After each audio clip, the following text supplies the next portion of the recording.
that's why I want to take you through this chart. And really the punchline of this chart is that every major transition in terms of Netapp's trajectory as a company from a revenue perspective has really come as a result of some technological innovation. And if you go back to the very, very beginning of this chart, Netapp, for all intents and purposes, invented what was known as the NAS market, network attached storage. Netapp effectively invented that segment. And Netapp grew, as you can see, quite rapidly. In fact, Netapp went from $250 million to $1 billion in 2 years in the height of the dot-com bubble. And in the dot-com bubble, when that ultimately burst, it was very painful for Netapp. In fact, Netapp lost 70% of its customer base when the dot-com bubble burst, because Netapp was very technology, software, semiconductor, web intensive. And that was good to drive the business to $1 billion. But when the dot-com bubble burst, Netapp had to transition. You can see that it kind of came to a peak and then kind of came down a little bit just after fiscal year 2000. And at that point, Netapp made a big bet on the enterprise. And the enterprise was a crowded market. In fact, arguably more crowded than it is today, because the server vendors were a lot more relevant then than they are today in terms of market share. And so Netapp had to break in through innovation, and it innovated through what's known as unified storage, which is basically NAS, network attached storage, and SAN, which is storage area networks, and merging them into one architecture. I talked earlier that Netapp has got an architecture that serves multiple workloads. So competitors have got separate products for those two use cases. Netapp had one. So it innovated around unified storage. It innovated around storage efficiency, the ability to meet customers' needs with dramatically less physical storage, so things like deduplication and compression. And also very, very tight integration of the feature set of Netapp with the functionality of the competitors to make the functionality of our ecosystem partners to make the features easy to use. So we integrated snapshots and backup and cloning directly with the applications that the database administrators or the Microsoft administrators use every day.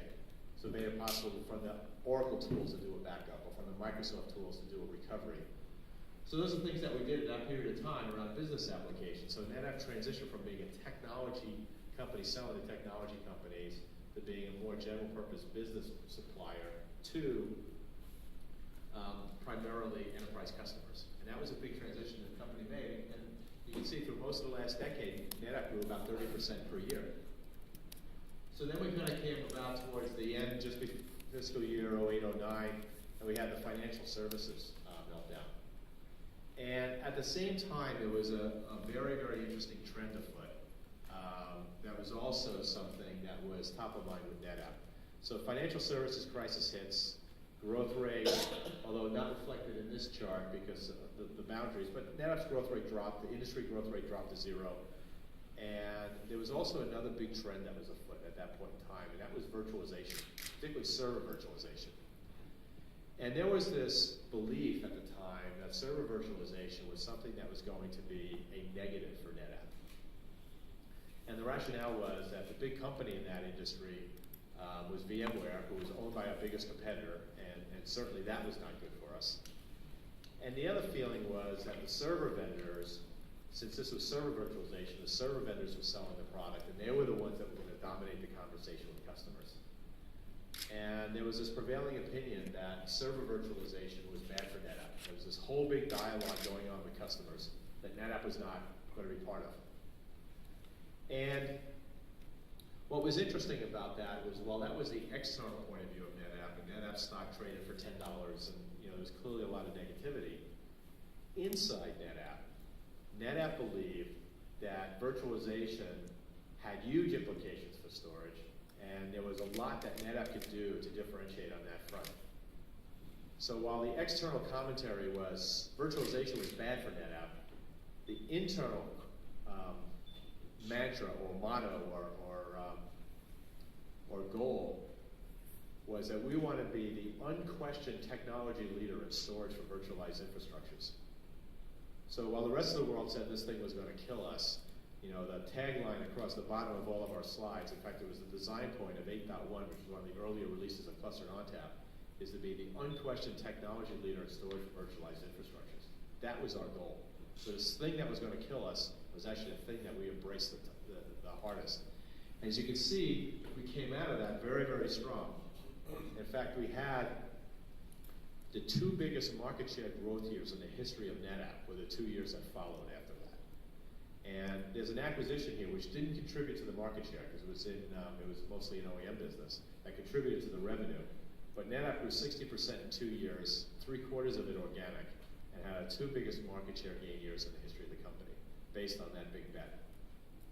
So we came out of that period of time, and it was really time for another big bet for Netapp. And this was around clustered ONTAP. As we developed ONTAP a long time ago, most of ONTAP had changed over the years, but we recognized that there were a lot of new technologies coming, flash and other things. And the other thing was that this was an opportunity that you can only extend an operating system, you can only extend the technology so far, and periodically you have to re-architect its core. And we also had another belief around clustered ONTAP, and that is as systems and data grew and web scale and all of this terminology that we hear out there, the idea of building bigger and bigger and bigger boxes did not seem to be the right way to solve this problem. The belief was that the way to build scale was through clustering, not through bigger and bigger and bigger systems. And so the whole rationale of clustered ONTAP is that we would take ONTAP, which was already by that point in time the industry's #1 storage operating system, and add clustering to it so we can deliver that feature set at unlimited scale, unlimited performance, and non-disruptive operation. So clustered ONTAP was a huge transition for Netapp. It was a re-architecting of our core technology and fundamentally adding clustering to it to enable us to basically provide the scale and the performance that next generation technologies would require. So it became the platform of the next decade of innovation for us.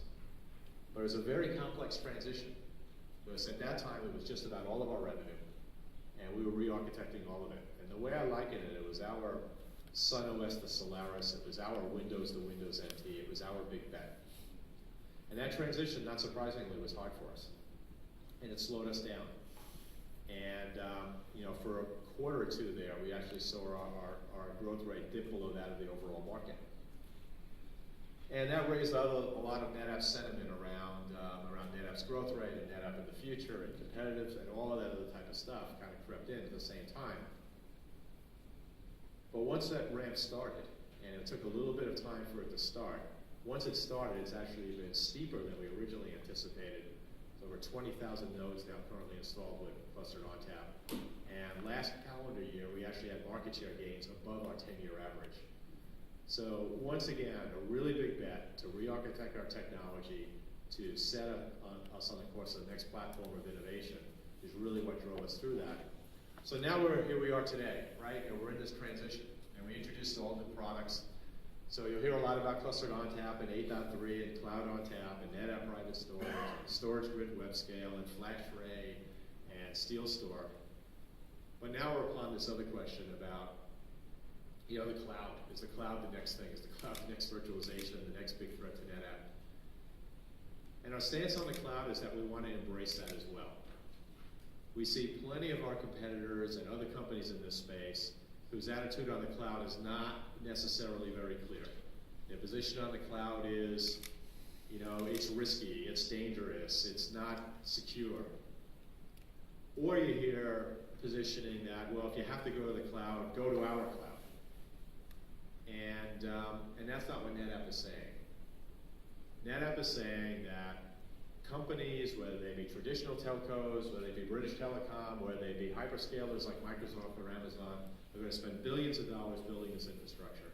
There's a set of capabilities that it will deliver that customers will not be able to deliver themselves on premise. And rather than denying that value to customers, or rather than trying to steer them away from those suppliers, Netapp is saying is if Amazon or British Telecom or Microsoft, it makes sense in your environment, and we want to make that experience as seamless as possible. So I think Netapp's approach here is the cloud the next big threat to IT, perhaps, but Netapp is embracing that as well.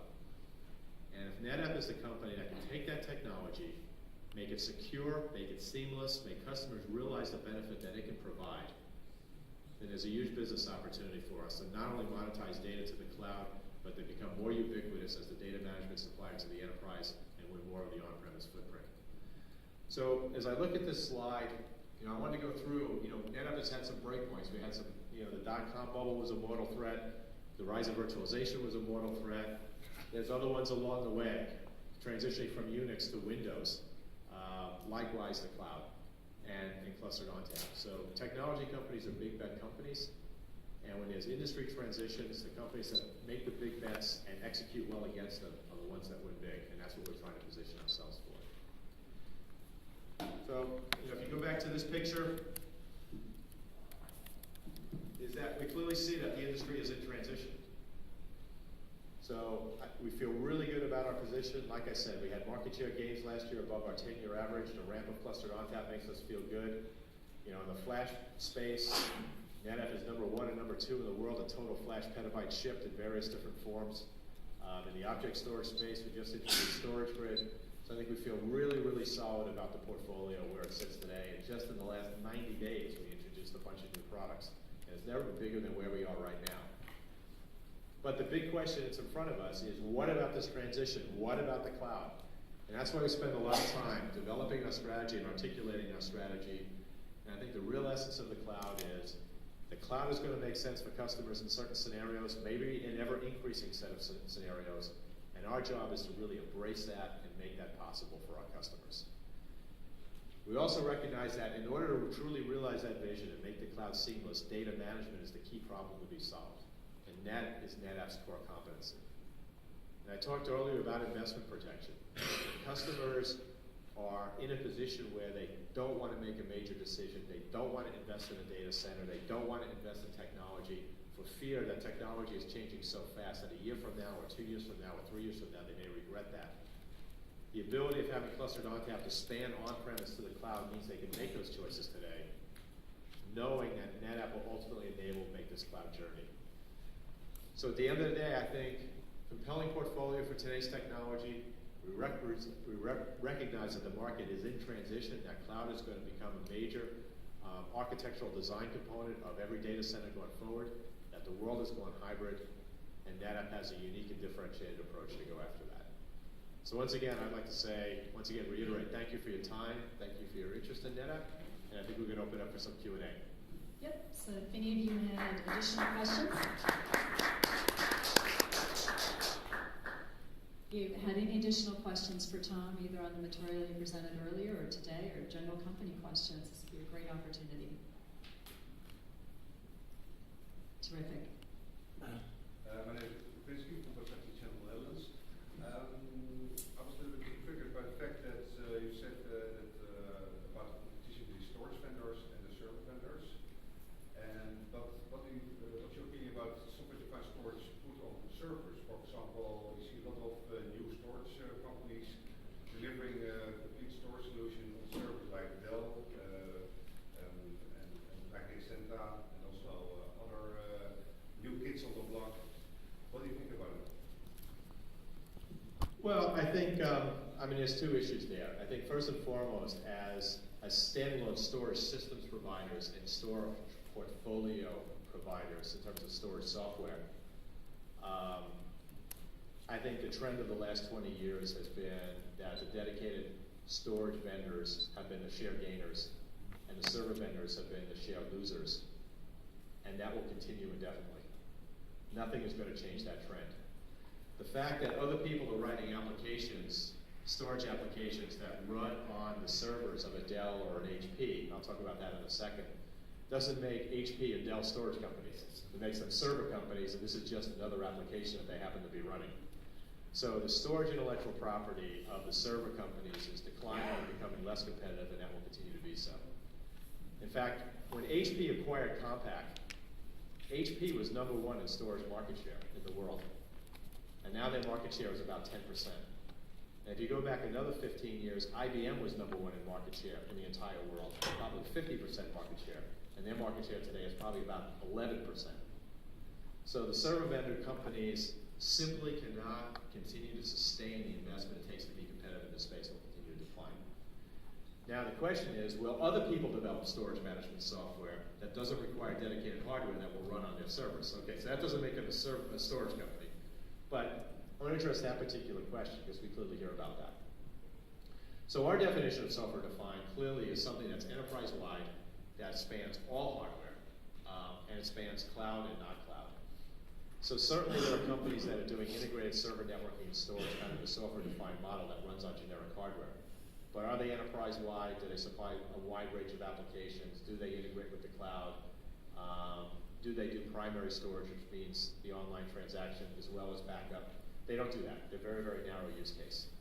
Now, will they get bigger over time? Will they mature? Will they be reliable? Will the economics be compelling? Time will tell. So I'd say I'm not dismissing that category of customers. We're watching them very, very closely.